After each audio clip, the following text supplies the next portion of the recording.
Iran ने सबसे पहला और खतरनाक हमला कतर के पास रास लफान इंडस्ट्रियल सिटी पर किया। यह दुनिया का सबसे बड़ा एलएनजी यानी लिक्विफाइड नेचुरल गैस हब है।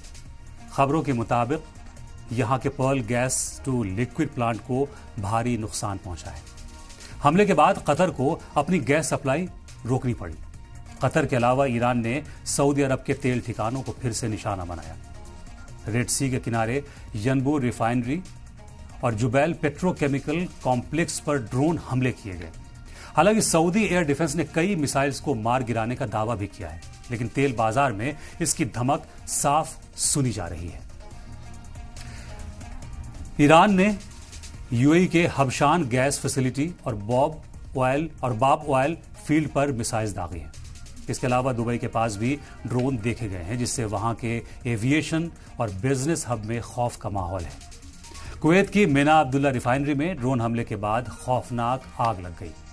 तो वहां बहरीन में अमेरिकी नेवल के बेस के पास बापको एनर्जीज को ईरान ने निशाना बनाया है।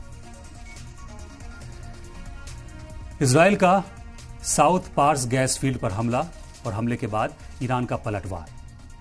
असर सिर्फ इन देशों में ही नहीं पड़ रहा है, बल्कि ग्लोबल मार्केट पर भी इसका असर दिख रहा है। कच्चे तेल की कीमतें $110 पर बैरल के पार जा चुकी है।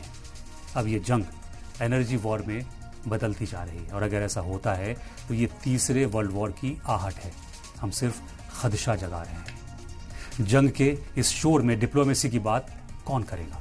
और अगर दुनिया इस जंग का तमाशा देखती रही तो वो इसका भी वही हाल होगा जो हर तमाशाई का होता आया है, यानी इस जंग का असर हर मुल्क पर पड़ेगा।